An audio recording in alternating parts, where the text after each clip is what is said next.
All right, so hopefully you guys have already looked at these questions. I'm going to start with number 22, which is the first one we didn't get to in class. So this one says, let f be the function given by f of x. Where is f decreasing? So I'm going to write down, this is that Pavlov's dog stuff, right? F is decreasing when f prime is negative. So I'm going to go ahead and find f prime. Also, let's be real, I haven't taught you that much this year, and a derivative is a big one. So the derivative, I get to use a quotient rule, my second favorite Calculus the Musical song. So I have low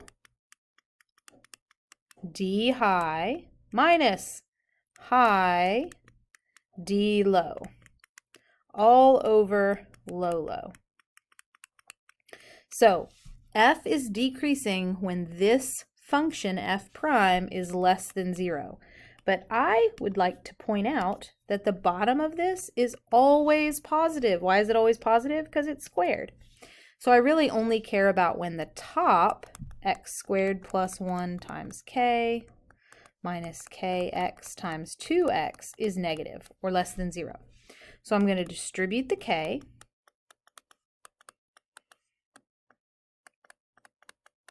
Okay, I'm going to go ahead and put my kx times 2x. And then I have some like terms. So I have 1 kx squared and negative 2 kx squareds, and those go together to become negative 1 kx squared. And I can factor the k out. And that leaves me with 1 minus x squared times k. So on the interval from negative 1 to 1, tell me about this guy right here. Well, so there's a couple of different ways to think about this. First of all, between negative 1 and 1, not at the endpoints, but on the inside, those numbers are going to be fractions, right? Like a half, 1/4, negative a third, 5/8, right? Fractions less than 1. When I square those, they're small. They're still less than 1. 1 minus something less than 1 is going to be positive, right? Here's another way. So if that is confusing to you, think about the graph, okay? 1 minus x squared. That's an upside down parabola that's been shifted up 1. And it has roots of negative 1 and positive 1. And so on the interval from negative 1 to positive 1, it's positive. Do you see that? It's above the x-axis. Okay? So the only way for this product to be negative is if k is negative. Since I'm multiplying always by a positive, the only way to get a negative is a negative times a positive. Right? So k has to be less than 0. Okay, that was a tough one. That one was tricky. 25 is also a little tricky, I think. A whole lot more simple if you can recognize that this right here is f of x plus h. You remember our song? Minus f of x all over h. Our song said I'm not going to sing it, f of x plus h minus f of x all over h as h goes to 0 is the formula to find the derivative, to find the slope at one point. So if you can recognize that this is a limit as h goes to 0, and you have a function of x plus h, the x just happens to be pi over 3 here, all over h, then you can easily identify what's my function. Well, it's sine. And what's my x value? It's pi over 3. So this is really saying I could do this limit, but it's kind of yucky. So instead, I'm going to do it the derivative way. And I'm going to say, what's the derivative of sine? It's cosine. And then what's f prime at pi over 3, my x value? It's cosine of pi over 3, which is everybody's favorite unit circle. Cosine of pi over 3 is 1/2. All right, here we go. So we are doing number 27. Okay, so 27 says the table above gives selected values for a differentiable and decreasing function. If f inverse is the inverse, what is f inverse prime? So I don't know if you guys remember, but we actually have a formula for the derivative of an inverse, and it's 1 over f prime of f inverse. So, excuse me, the first thing we're going to do from the inside out, right? F inverse of 2. So that means what is the x value that goes with y equals 2? So you need to look in the y equals f of x column, find that x coordinate. So that would be 1 over f prime of 1. f prime of 1 is negative 8. So easy peasy, negative 1 over 8. Okay, the trick to that one, of course, is remembering that formula. Okay, here's a related rates problem, which is so much fun. The top of a 15-foot long ladder, so I'm going to write that in, rests against a wall with the bottom of the ladder on level ground. The ladder is sliding down the wall, dy dt, at a rate of 2 feet per second. I'm going to say dy dt is negative 2 because y is decreasing. The ladder is sliding down the wall. At what rate is the angle between the bottom of the ladder and the ground, oh my goodness, so we're talking about this angle here, changing when the bottom of the ladder is 9 feet from the wall? So I'm going to draw myself a little second triangle over here, okay? The ladder is 15 feet. I'm calling this side y and this side x, and here is theta. So I have information about the side y, or the rate of change of side y. All right, and I'm looking for information about, the rate of change of the angle. So that would be d theta dt. So I need to write an equation that uses theta and y, and I'm going to use SOHCAHTOA. Sine of theta, which is opposite over hypotenuse. So sine of theta equals y over 15. And just to make my life a little easier, I'm going to move the 15 onto the other side. Okay? Remember, we have one and only one independent variable. So dy dt, y is a blop, equals 15 cosine of blop times the derivative of the blop, d theta dt. Okay? So I know that dy dt is negative 2. But I do not know what cosine of theta is. Now, d theta dt, I'm okay with leaving that in my equation because that's my unknown. That's what I'm looking for. But cosine of theta is quite a pickle. So I'm going to look again at my little triangle here.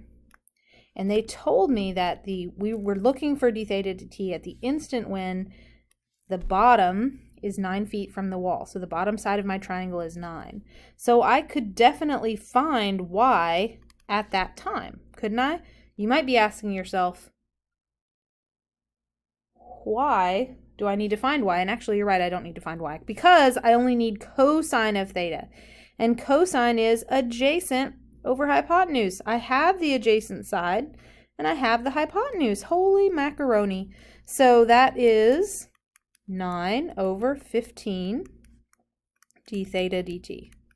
The 15s cancel. And d theta dt equals negative 2 over 9. Okay, that was a little bit different. We've done ladders on walls, but they've always been Pythagorean theorem, right? So it's a little different when we have maybe some more tricky kind of stuff. Okay, but fun, very fun, super fun.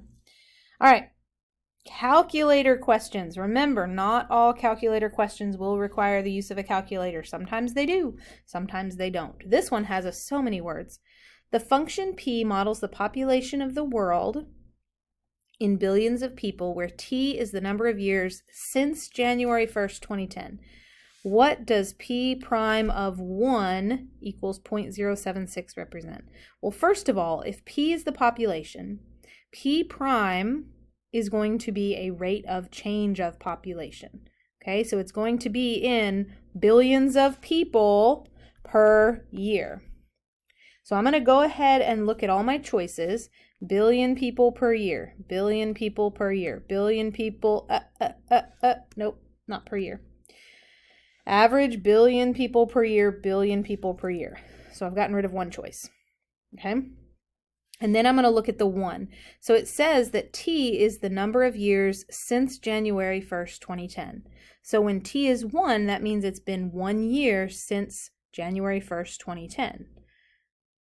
What would be 1 year after that? Well, January 1st, 2011. So no. Oh, wait, that one does say January 1st, 2011, so let's keep it. This one doesn't even mention a year, so that one's out as well. So I'm choosing between B and D.